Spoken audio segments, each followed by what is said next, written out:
Kalau dibilang cara mulai jadi barber, nekat sebenarnya. Kalau dibilang belajar barber atau enggak, gue nggak belajar. Makanya ini kursi panas nih. Ini kursi kejujuran. Lu duduk di sini, ada gue di belakangnya, lu jadi jujur. Kalau yang namanya di bidang jasa, klien is the king, tapi lu tetap emperornya. Lu nggak jadi berkuasa banget, tapi lu tetap bilang bahwa yang lebih tahu tentang rambut itu lu. Unique selling gue adalah lu bisa duduk di tempat gue jual vibe gue jual experience.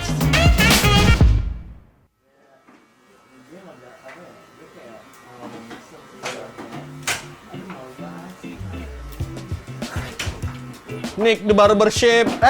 Gila. Sup, Nick? Kabar. Sehat ya? Ini gue ada 2 endorsing nggak nih? Ada untuk duduk dong. di Singgasana ini nih. Nih banyak orang yang nggak tahu soal gimana caranya duduk di kursi barber. Oke. Kursi barber ini ada nih yang namanya foot rest. Ini Foot bukan rest. foot step. Oke. Banyak orang yang ngelakuin mau duduk di kursi barber nginjek ini. Injak. Ini salah sebenarnya. Yang lu harus lakukan adalah langkahin dulu. Oke. Duduk baru lu taruh kaki lu di pijakannya ini. Oke. Jadi bagian ini tuh nggak boleh diinjek sebenarnya. Kalau lu beruntung nggak apa-apa. Kalau lu nggak beruntung ini yang ngejung kaki lu. Oke. Silakan. Tinggal duduk gue ya. Dilangkahin. Duduk. Yes. Nah.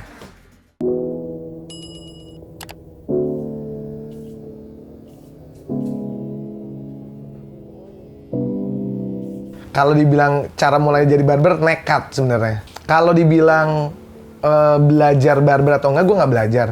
Gue nyukur di kampus gue, IKJ gue. Itu 2011 akhir lah. Kebetulan temen-temen IKJ gue kan emang agak-agak nyentrik ya. Jadi potongan rambutnya bisa dibilang eksperimental lah. Karena potongan yang mereka minta juga aneh-aneh gitu loh. Which is gue jadi belajar rambut tuh kayak gimana sih gitu loh. Lu harus belajar alur pertumbuhan rambut, jenis rambut. Kalau dipotong rambut keriting tuh jadinya kayak gimana, rambut lurus jadinya kayak gimana.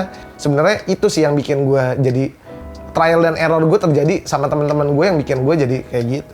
Untuk motong rambut ya mereka accepted aja gitu loh. Karena yang pasti gue juga nggak akan bikin jelek. Nah, Nick, sebenarnya tuh gue pengen cukurnya tuh pengen gue bobin gitu. Pengen apa? Pengen rada ngebob gitu. Ngebob. Bob.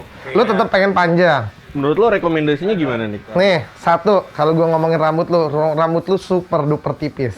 Bahasa kerennya udah mulai ada abrasi nih di sini nih. Gue nyaranin buat orang-orang kayak lu untuk tidak gondrong sebenarnya.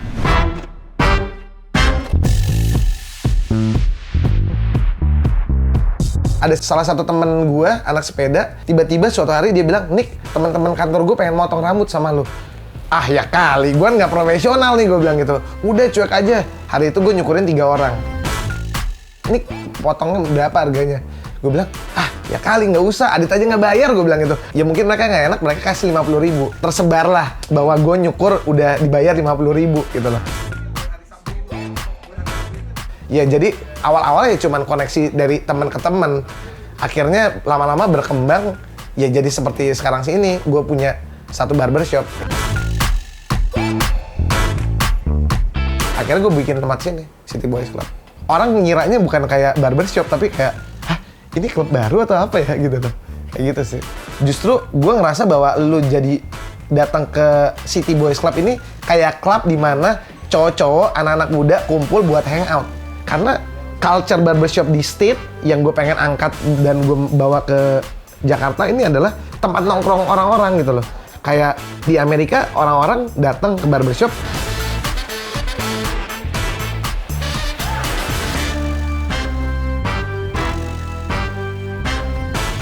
Nah, Nick, by the way, lo kan setiap nyukur klien lo pasti ngobrol ya? Hah? Dan gue ngerasa untuk ngelakuin sebuah pekerjaan apalagi sambil ngobrol, lo kan berarti kayak multitasking gitu nggak sih? Makanya tadi gue bilang, yang bedain gue sama barber lain adalah gue bacot. Gue bisa sambil ngobrol gitu loh. Makanya ini kursi panas nih. Ini kursi kejujuran. Lu duduk di sini, ada gue di belakangnya, lu jadi jujur. Karena gini, banyak banget orang-orang yang pengen cerita, tapi selalu apa? Ditimpalin. sama orang yang pengen diceritain, sama lawan bicaranya. Sedangkan banyak banget orang yang butuh cuman didengerin. Iya, gue pendengar yang baik. Karena gue suka ngobrol, susah ya, gimana ya? Gue akan ngelakuin kerjaan gue by teknik. Ngerti gak? Jadi, somehow gue motong rambut orang, ada yang by teknik, ada juga yang by feeling.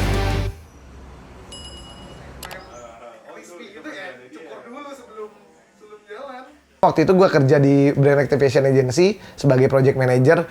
Sampai suatu titik di mana gue masih kerja, gue udah mulai bosan sama kerjaan gue. Ketika gue habis resign, gue juga riset tentang barber. Berapa sih dulu mas gajinya kalau boleh tahu?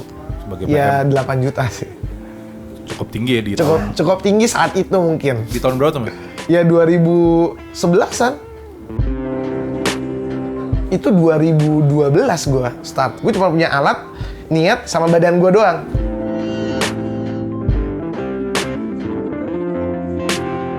Omset gue paling banyak anak-anak ya. Pernah dapat sebulan tuh 600 kepala. Itu sebelum pandemi. Anak-anak tuh dulu start awal 85.000. 85.000 akhirnya naik jadi 115.000. Terus naik lagi jadi 150. Tapi 150 yang walk-in. Jadi sebenarnya harga aslinya tetap 115 kalau lu ngelakuin booking. Gua 250.000 untuk walk-in, untuk booking sama. Karena kalau lu ngeliatin keprofesionalan orang gitu loh. Orang kan yang mahal tuh bukan cuma tenaga lu, tapi waktu lu. Gue selalu bilang, lu beli waktu gue. Lu nggak beli hasil potongan rambut atau nggak hasil cukuran gue. Jadi ketika misalkan lu bisa ngehargain gue, lu berarti bisa menghargai waktu lu dan waktu gue. Yang tadi belum sempat lo mention tuh soal mijit deh kayaknya. Lu sebagai barber tuh gimana? Gue zaman dulu mijet, tapi ada satu kejadian yang bikin gue nggak mau mijetin orang lagi. Suatu ketika ada orang rekomendasi gue, bro potong sama Nick aja, pijetnya enak. Gue bilang, bro kalau mau pijet enakan ke Delta bro. Gue bukan terapis, gue barber. Ya dari situlah gue, abis itu mulai saat ini gue nggak akan ngasih pijetan. Jadi gue ngerasa gue ngasih pijet tuh komplimen, bukannya jadi sesuatu yang harus gue jadiin utamain. Gue sebagai barber, kalau dipanggil capster, gue sih nggak setuju banget. Karena capster itu kalau misalkan lu buka Google, capster itu asistennya hairstylist. Gue pernah di KTP gue tulisannya, mas pekerjaannya apa? Tukang cukur, barber. Lampu muter-muter itu namanya barber pole. Itu sejarahnya warna merah itu menggambarkan darah, warna putih itu menggambarkan kain bersih, warna biru menggambarkan urat nadi.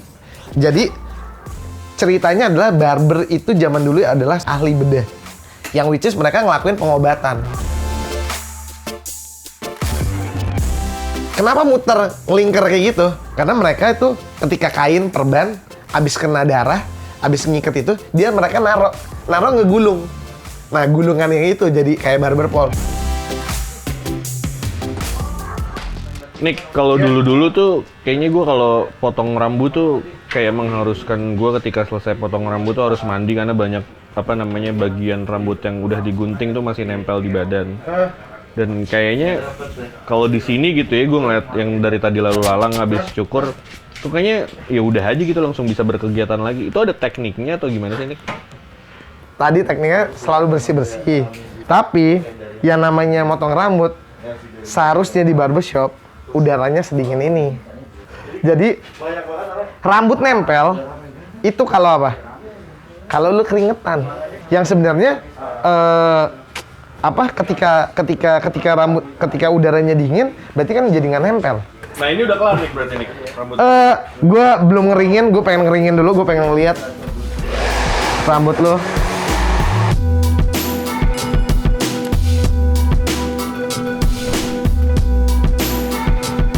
Sebenarnya kalau lu mau buka tempat cukur, yang pertama adalah lu harus paham lu kerja di bidang jasa. Kalau yang namanya di bidang jasa, klien is the king, tapi lu tetap emperornya. Lu nggak nggak jadi berkuasa banget, tapi lu tetap bilang bahwa yang lebih tahu tentang rambut itu lu. Problemnya adalah banyak orang, banyak barber yang mau terjun di ya istilahnya terjun di bidang barber, mereka nggak sadar bahwa mereka ada di bidang jasa. Terus ya gimana caranya lu, ya tadi gue bilang lu ada di bidang jasa, lu bisa ngerti cara ngelayanin orang, tapi lu juga nggak nyombong juga yang lu paling tahu segalanya segala macem.